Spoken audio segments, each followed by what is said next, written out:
Bienvenidos a su podcast, esto es Daruma Tuerto, en donde les ofrecemos información útil y pragmática de una forma amena y sin tanto rollo. En los micrófonos, Ricky Daruma y su servidor, un tal Sepúlveda. Pero antes de comenzar, recuerden que pueden sumarse a nuestro proyecto en patreon.com/Daruma Tuerto. De antemano les agradecemos su apoyo. Y el tema del día de hoy, los antivacunas. Vamos con esto que es Daruma Tuerto.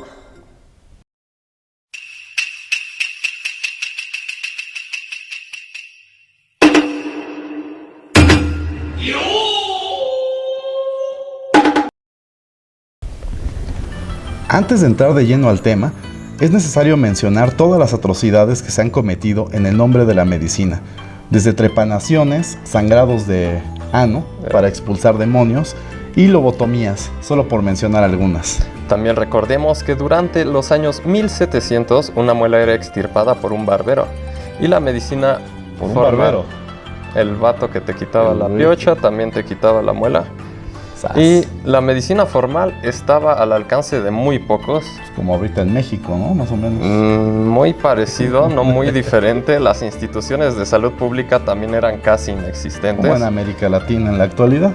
Y también las condiciones de vida en general eran bastante insalubres en la mayor parte del planeta.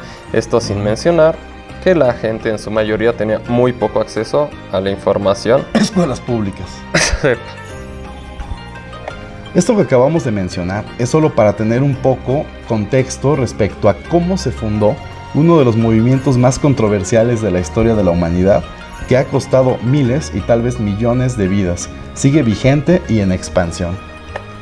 Nuestra historia comienza a finales del siglo XVIII, 1798 para ser exactos, cuando la humanidad se enfrentaba a una de las primeras pandemias registradas en los anales de la historia. Los anales de la historia, por supuesto.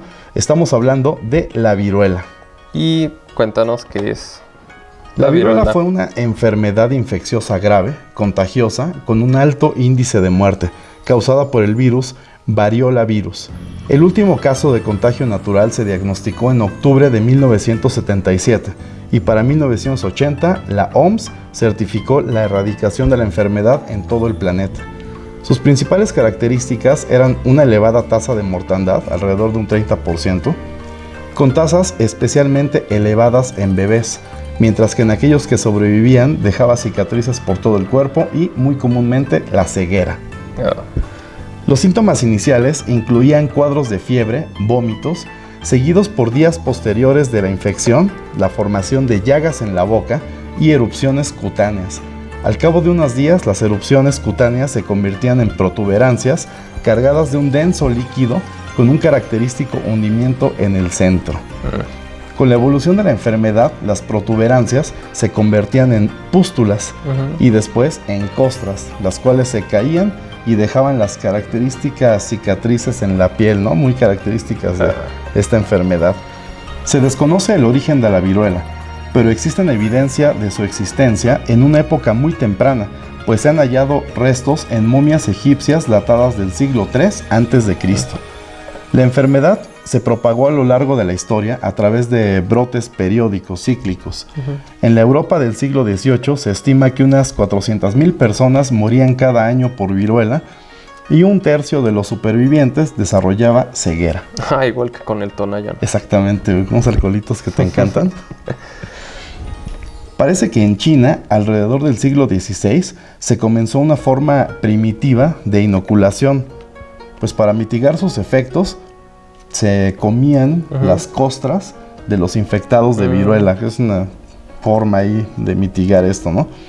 Europa adoptó esta práctica hacia la primera mitad del siglo XVIII, pero no fue hasta 1796 cuando Edward Jenner creó la primera vacuna moderna. Y dime por favor que junto con esto nacieron también los antivacunas. Exactamente, ahí viene el origen. Claro, de no ser por ellos no tendríamos un podcast, güey.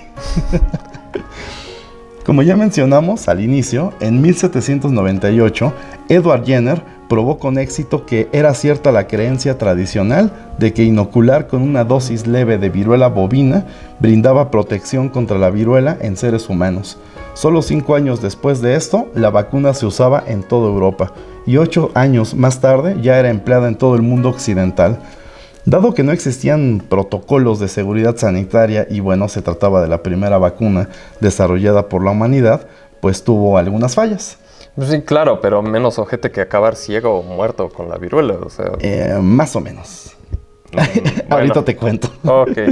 Se calcula que 1 de cada 100 personas inoculadas desarrollaba de cuadros leves a moderados de la enfermedad. Y de estos, uno de cada 20, un cuadro grave y en ocasiones la muerte. A ver, paréntesis aquí. Entonces, ¿las vacunas sí causaban muerte? Sí. Aparte, imagínate, o sea, ponte todo el contexto, ¿no? Es algo totalmente nuevo. La humanidad no conoce qué diablos están inyectando. Y llega un güey y te dice, oye, te voy a meter esto. Tú dices, va, pero primero a él, y se lo pone a él y se muere. Sí, da un poco de frío, ¿no? Así como que empiezas a... Sí, es el contexto completo, es complicado. En Reino Unido, la vacunación fue gratuita desde un inicio y posteriormente obligatoria. En caso de no cumplir con la vacunación obligatoria, podías hacerte acreedor a multas y hasta cárcel en caso de reincidencia. El polio ahí torciéndote en la calle. Por eso, joven, no trae sus vacunas completas. Exactamente. Como si fuera la verificación del carro, ¿no? Sí, las posturas en contra de la vacunación no se hicieron esperar. De inmediato salieron movimientos con panfletos propagandistas, que por cierto verán en el blog del capítulo, que contenían frases como las siguientes. Nos quieren matar a propósito inyectándonos la enfermedad. No le inyectaré a mis hijos suciedad de animal. No me quiero inyectar sangre de animal enfermo. Esto va en contra de los designios del Señor. Y otros bien mamadores que van a ver, ¿eh? Igualito a lo que hay aquí afuera en Reforma. Exactamente. Lo mismo. Mira, aquí te va el método Leicester y la Liga Antivacunas. A ver. 1869. Se funda la Liga Antivacunas del Condado de Leicester, con ideales bastante lógicos, bien fundamentados en el derecho de elección sobre asumir o no el riesgo de las vacunas, y un argumento sólido que dio origen a la revocación de la vacunación en aquel condado. Primero, el médico forense del condado contaba con un robusto sistema de información, registrando casi de inmediato los casos detectados de viruela. Sí, eran 20 pelados en el pueblo. Exactamente. De inmediato se procedía al aislamiento del individuo infectado junto con todos aquellos con los que convivía habitualmente en un protohospital instalado a las afueras de Leicester. Era como si aquí los aventaran a Ecatepec. Justamente así es como se fundó Ecatepec. Saludos a Ecatepec. Saludos, gente bonita, no me asalten. Se destruían sus pertenencias junto con la ropa de cama, zapatos, vestimenta y enseres de uso personal como utensilios de cocina, toallas y hasta el peine con el que se peinaban. Una vez pasados los 40 días de la enfermedad, y claro, si sobrevivían, se les permitía regresar a sus casas, las cuales ya habían sido saqueadas y lavadas.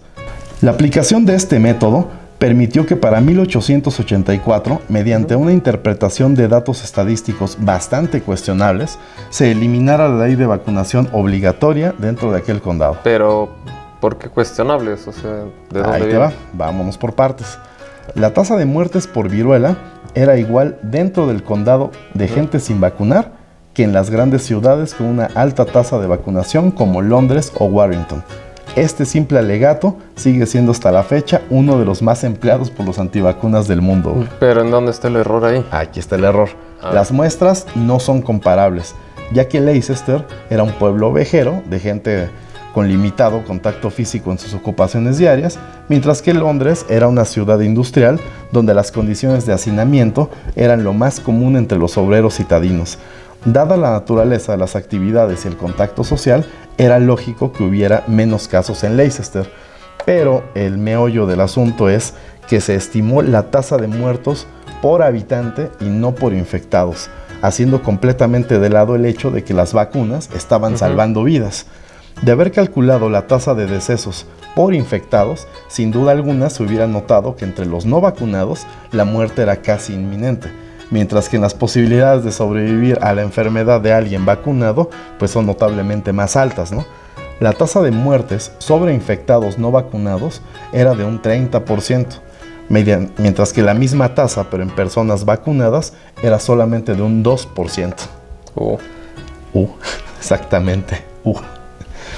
Para el año de 1893, en Londres, la viruela ya se encontraba prácticamente controlada, con tasas de infección y mortalidad en niveles muy similares a los de otras enfermedades comunes de la época, como la sífilis, la el catarro del amor. ¡Ulala, señores franceses! La hepatitis o la tuberculosis. Mientras que en Leicester se mantuvieron las tasas altas de mortalidad hasta para principios de 1900. Hicieron una especie de trampa a sus convicciones y aplicaron el ya conocido método, pero apoyados por personal médico traído de Londres, ya vacunados, para realizar el aislamiento de hasta una tercera línea de contacto. Es decir, aislaban a los que estuvieron en contacto con quienes estuvieron en contacto con los enfermos. Y así lograron disminuir los casos y por ende las muertes dentro de ese condado. Pero se mantuvieron sin vacunar. Ojo, ¿eh?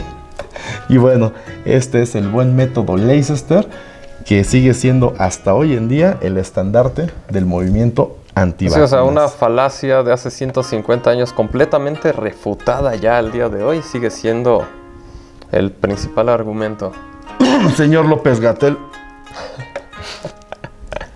En 1958, la Unión Soviética propuso a la OMS una campaña mundial para erradicar la enfermedad y desde 1967 se intensificaron los esfuerzos para eliminar la viruela con campañas masivas de vacunación, hasta certificar oficialmente su final en 1980. Para ese año, la viruela se considera una de las únicas 2 enfermedades infecciosas que el ser humano ha logrado erradicar, junto con la peste bovina, erradicada oficialmente en el 2011. Es que sí, sale más barato vacunar que andar lidiando con la pandemia en México. Este es el dato más turbador de la semana. Durante 2019, un año antes de la pandemia, Inglaterra reportó una caída del 5% en las tasas de vacunación de la batería básica para menores de 2 años, mientras que en Estados Unidos la caída fue de un 2%. Esto fue el dato más turbador de la semana. Este y todos nuestros capítulos los encuentran en Spotify y YouTube. Recuerden suscribirse y activar las notificaciones en Facebook, Instagram y TikTok. Nos encuentran como Daruma Tuerto el podcast, en Twitter como @daruma_tuerto y no olviden visitar darumatuerto.com, en donde encontrarán más información en el blog, nuestra tienda de souvenirs del podcast y muchas cosas más. Y no olviden, pueden apoyar nuestro proyecto en patreon.com/darumatuerto, en donde encontrarán cosas divertidas e interesantes. Esto fue Daruma Tuerto, hasta la próxima.